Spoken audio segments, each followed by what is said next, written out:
Entonces la Asamblea Constituyente se hace carne en octubre del 2003. Octubre del 2003 se lanzan dos consignas que articulan a todos los movimientos sociales: nacionalización de los hidrocarburos y Asamblea Constituyente. Y en el transcurso de la Guerra del Agua hasta octubre del 2003, los movimientos que más se hacen carne de la Asamblea Constituyente son los movimientos indígenas. A diferencia de las organizaciones obreras, de las organizaciones proletarias o de las organizaciones urbanas, las organizaciones urbanas se hacen carne más de la consigna de la nacionalización de los hidrocarburos. Pero los indígenas asumen la Asamblea Constituyente como un instrumento importante. ¿Cómo lo asumen los indígenas? Es lo más interesante. Los indígenas asumen la Asamblea Constituyente como un instrumento de descolonización. Para los indígenas, la Asamblea Constituyente es un instrumento democrático, pero que va a permitir tocar los cimientos mismos de la República, fundar una segunda República, constituir una otra nación, un otro Estado, un Estado con alta participación indígena de las sociedades indígenas, un Estado con una alta participación de las formas de sociedad, las formas civilizatorias y culturales de las sociedades nativas. Para los indígenas el tema de la Asamblea Constituyente es caro, porque implica varias cosas: implica la reterritorialización, la reconstitución de las naciones indígenas, e implica un Estado plurinacional. Entonces, cuando decimos de que un Estado plurinacional que salga del liberalismo y sea postliberal, es un Estado que tiene que rescatar al aire como institución fundamental. ¿Qué quiere decir esto? Es decir, lo que existe, lo que está de manera efectiva, aunque invisibilizado, tiene que formar parte del Estado.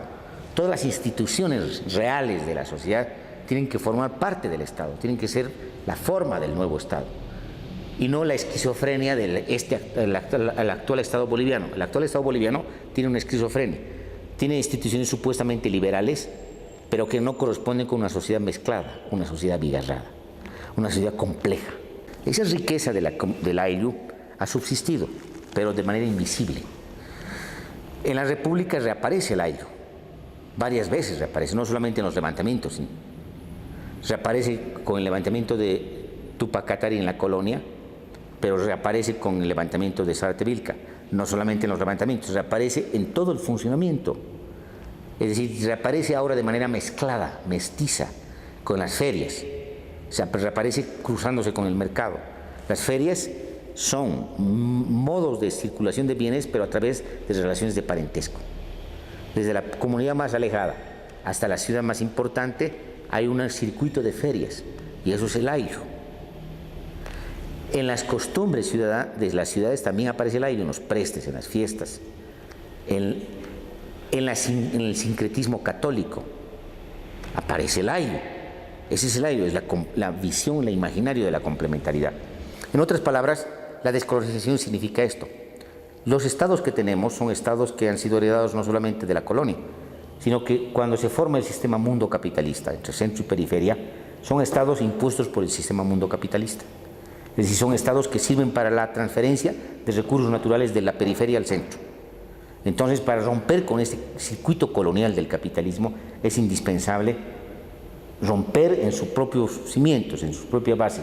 Eso significa construir un Estado desde las raíces propias de estas formas de sociedad complejas en la periferia.